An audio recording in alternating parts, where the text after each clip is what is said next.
आदरणीय आमचे राष्ट्रीय अध्यक्ष सुनेत्रा वहिनी पवार यांनी एवढी मोठी संधी दिल्याबद्दल मी त्यांचं मनपूर्वक आभार मानतो, आधी मानलेले आहेत.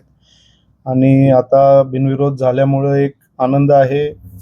हा विजय मी आधीच स्वर्गीय अजितदादांना समर्पित केलेला आहे आणि त्यांच्याच विचारांवर मी पुढे काम चालू ठेवणार आहे.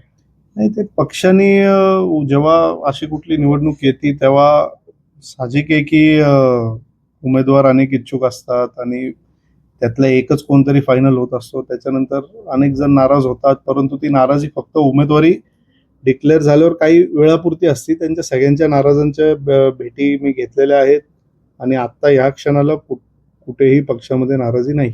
जेवढं करता येईल तेवढं मी पूर्ण प्रयत्न करणार आहे. तरुणांना कसं पक्षात वाढवता येईल किंवा त्यांचे कसे पक्षप्रवेश करता येतील. पारदादाही आमचे तरुण आहेत, तरुण खासदार आहेत, त्यांच्या मार्गदर्शनाखाली कसं पक्ष पुढे जिल्ह्यामध्ये वाढवता येईल तसं मी पूर्ण प्रयत्न करणार आहे. लवकरच मी एक आभार दौरा करत आहे, ज्याच्यामध्ये मी माझ्या आधी सांगितलेलं मी जे सगळे 13 तालुके आहेत आमच्या मतदारसंघात माझ्या, तर ते सगळ्यांना मी कसं तिकडच्या माझ्या मतदारांना किंवा आमच्या पक्षाचे जे कार्यकर्ते आहेत त्यांची सगळ्यांची भेटायची इच्छा आहे.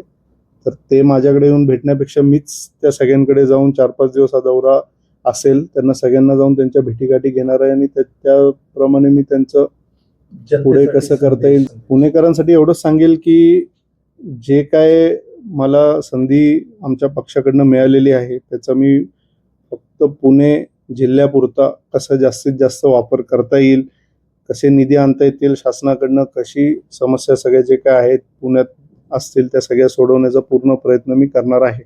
आणि मी सगळ्यांसाठीच उपलब्ध असेल. कोणालाही पुणेकरांना कधीही भेटायचं असेल तर मी माझ्या ऑफिसमध्ये उपलब्ध आहे.